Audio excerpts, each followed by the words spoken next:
آج قرآن پاک ہمارے غلافوں میں چھپا ہوا ہے، مگر وہ قرآن ہم نہیں پڑھ رہے ہیں جو غوث العظم نے پڑھا تھا، وہ قرآن ہم نہیں پڑھ رہے ہیں جو اللہ کے رسول نے اپنی امت کو پڑھایا تھا۔ اس قرآن سے ہمارا رشتہ بہت دور ہو چکا ہے، بہت ٹوٹ چکا ہے، ورنہ قرآن تو یہ کہتا ہے وَأَنْتُمُ الْأَعْلَوْنَ إِن كُنتُم مُؤْمِنِينَ، تم ہی سربلند ہو اگر تم مومن ہو۔ قرآن سربلندی کا حکم دے رہا ہے اور ہم ذلت کی بدترین پستیوں میں پڑے ہوئے ہیں۔ میں سوچتا ہوں کہ پوری دنیا میں سب سے زیادہ جاہل قوم آج مسلمان ہے۔ اس تلخی کو معاف کیجیے گا لیکن سچائی ہے، اور مسلمانوں کے مختلف فرقے ہیں، ان فرقوں میں سب سے زیادہ جاہل طبقہ جو ہے وہ اہل سنت والجماعت کا ہے۔ یہ المیہ ہے۔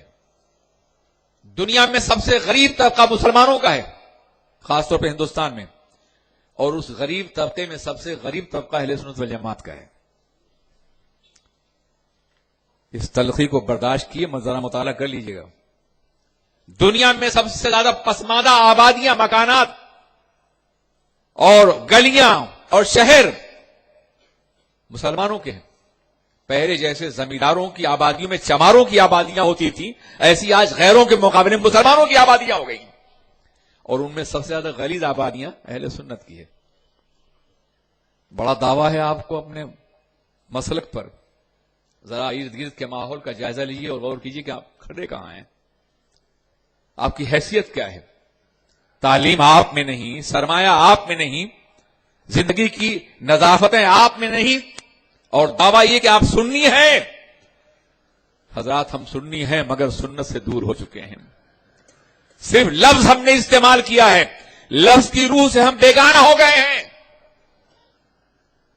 اگر ہم آج سنی ہوتے، اہل سنت والجماعت حقیقی طور پر ہوتے، تو غلبہ ہمارا ہوتا، اقتدار ہمارا ہوتا، کامیابی ہماری ہوتی۔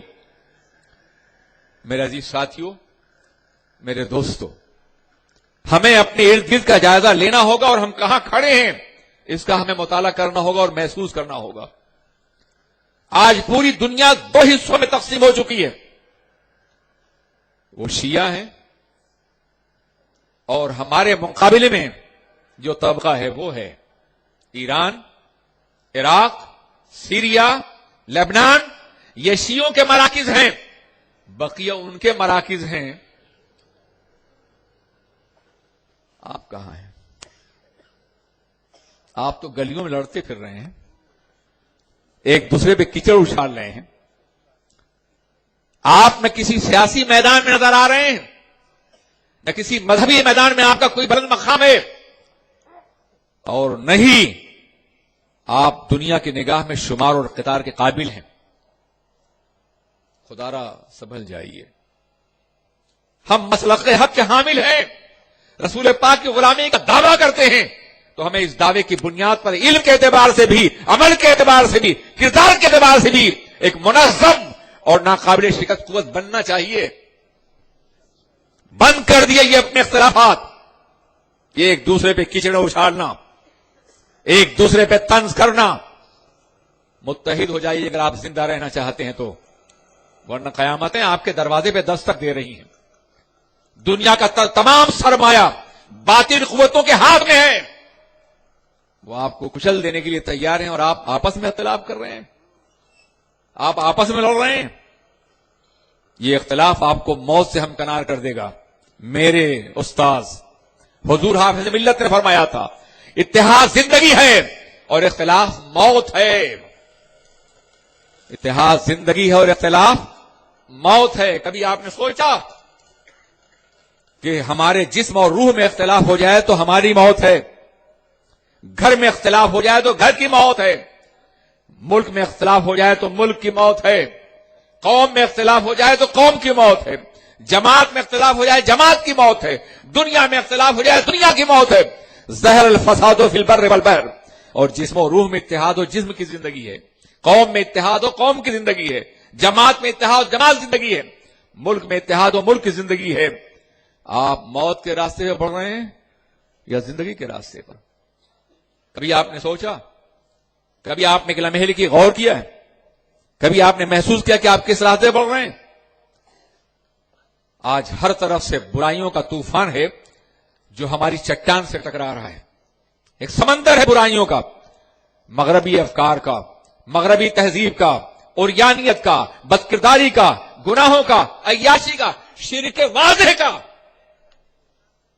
شرک آج میڈیا کے ذریعے سے، سینما کے ذریعے سے شرک کی تبلیغ ہو رہی ہے اور ہمارا بچہ لاشعوری طور پر متاثر ہو رہا ہے. یہ تمام برائیاں ہمارے سامنے ہیں اور ہم ایمان کے چٹان پہ کھڑے ہیں. اگر ایک دوسرے کو پش کریں گے سب ڈوب جائیں گے. ایک دوسرے کو سہارا دیں گے تو کبھی تو کوئی کشتی مدینے سے آئے گی اور ہم کو بچا لے جائے گی. We are pushing each other. ہم ایک دوسرے کو دھکا دے رہے ہیں.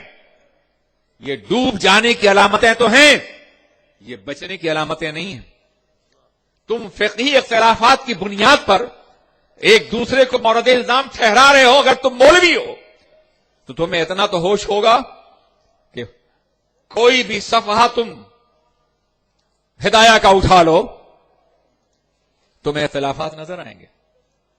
امام ابو یوسف نے یہ کہا، امام محمد نے یہ کہا، امام شافعی نے یہ کہا، امام اعظم نے یہ کہا، امام ظفر نے یہ کہا، امام ابو یوسف نے یہ کہا.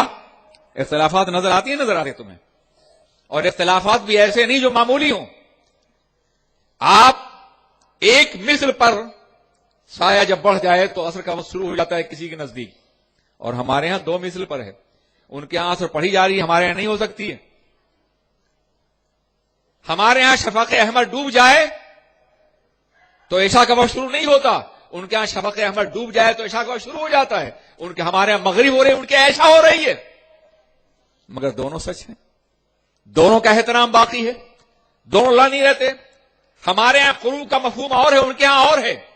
ایک کے ہاں حیض کے خاتمے پہ شادی ہو سکتی ہے 3 حیض کے، دوسرے کے ہاں 3 طہر چاہیے. ایک کے ہاں شادی جائز ہے، دوسرے کا نہیں ہے. مگر سب صحیح ہے. کبھی آپ نے اس پہ لڑائی کی؟ فقہا نے قانون ہم کو دیا ہے. حنفی کہتا ہے ہم صحیح ہیں امکان خطا کے ساتھ، اور وہ کہتے ہیں ہم صحیح ہیں امکان خطا کے ساتھ. اس امکان خطا نے دونوں کو بچا رکھا ہے. اور آپ لڑائیاں کرتے پھر رہے ہیں. اور پھر علماء اختلاف کریں تو حق ہے. یہ جاہل گلیوں میں کیوں اختلاف کرتے پھر رہے ہیں؟ انہیں کیا حق ہے؟ بہت خوب، سبحان اللہ، بہت خوب. یہ جو کلمہ نہیں پڑھ سکتے صحیح طور پر، یہ جو سورہ فاتحہ کی تلاوت نہیں کر سکتے صحیح طور پر، یہ جنہیں قرآن کے احکام تو کیا ہے، نماز کے احکام نہیں معلوم ہے، ان سے پوچھ لو کہ نماز کے فرائض کیا ہیں، جواب نہیں دے سکیں گے. یہ علماء پہ تنقیدیں کرتے پھر رہے ہیں. بدل ڈالیے اپنا انداز ورنہ ڈوب جائیں گے آپ.